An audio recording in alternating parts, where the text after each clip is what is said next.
آیت نمبر 32 بسم اللہ الرحمن الرحیم ومن لا یجب داعی اللہ فلیس بمعجز فی الارض ولیس لہ من دونہ اولیاء۔ اب یہ پچھلی ہی بات کا تسلسل ہے کہ پہلی بات تھی کہ اللہ کی طرف بلانے والے کی بات پر لبیک کہو، اس کی دعوت پر لبیک کہو اور اس پر ایمان لاؤ، وہ جو کہہ رہا ہے اس پر ایمان لاؤ۔ اب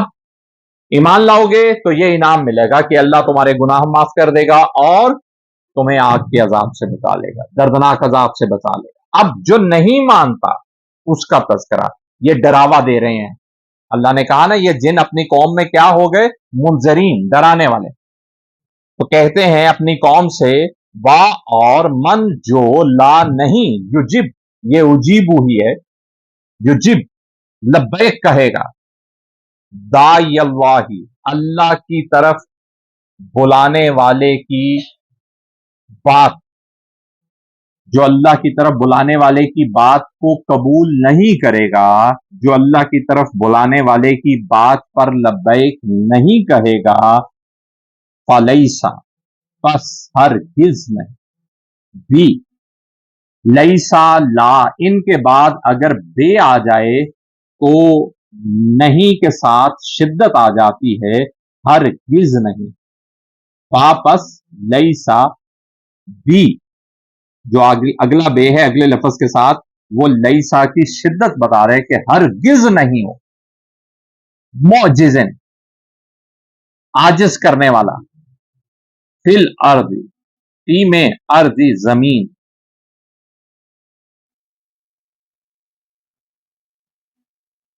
تو جو اللہ کی طرف بلانے والے کی بات پر لبیک نہیں کہتا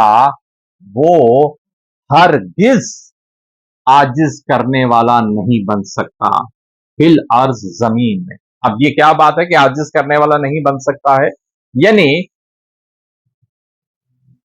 اگر وہ اللہ کی طرف بلانے والے کی بات نہیں سن رہا ہے تو اس کا مطلب یہ نہیں کہ وہ اللہ کی پکڑ سے باہر ہو گیا ہے، نعوذ باللہ اس نے اللہ کو نیچا دکھا دیا ہے، اللہ کے اس پیغمبر کو نعوذ باللہ نیچا دکھا دیا، نہیں، یہ انکار کر کے اس نے اپنے لیے ایک خرابی خرید لی ہے جس کا اسے اندازہ نہیں ہے۔ بظاہر یہ لگ رہا ہے کہ اس نے کہا کہ میں نہیں مانتا، تو اب کیا ہے کہ یہ اب اکڑ میں ہے۔ اب مکہ کے حالات کے اعتبار سے بھی بات ایسی ہی نظر آتی ہے، طائف میں جو کچھ ہوتا ہے اس میں بھی ایسی ہی بات نظر آتی ہے کہ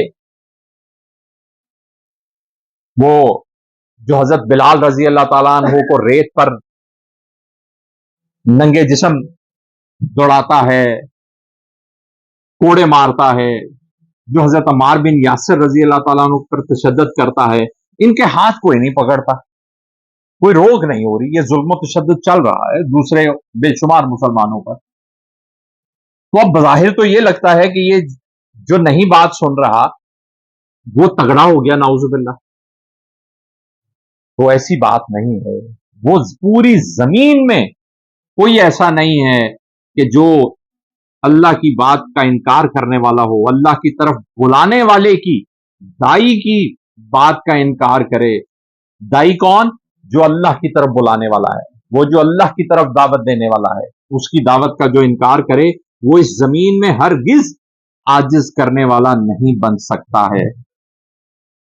با اور لیسا، نہ ہی، لاہو، اس کے لیے، من دونی ہی، من سے، دون، علاوہ، ہی، اس کے، اب یہاں پر اس سے مراد اللہ، اولیاء، کوئی ولی، کوئی مددگار، یعنی عاجز اس نے کیا کرنا ہے، اس کا تو اس کائنات میں کوئی مددگار نہیں بنے گا۔ اور یہ بات ہم پچھلے سبق کی آخری آیت میں، آیت نمبر 28 میں پڑھ کر آئے کہ جب اللہ کی پکڑ آئی تو وہ جن کو یہ پکارتے تھے وہ ان کی مدد کے لیے کیوں نہیں آ گئے؟ کیوں نہیں آ کے ان کی مدد کی؟ ان کا جھوٹ سامنے آ گیا، کھل گیا، یہ من گھڑت عقیدے تھے ان کے کہ یہ بچا لیں گے، یہ ہماری مدد کر لیں گے۔ تو یہاں پر بھی یہ بات ہو رہی ہے کہ جو اللہ کی طرف دعوت دینے والے کی دعوت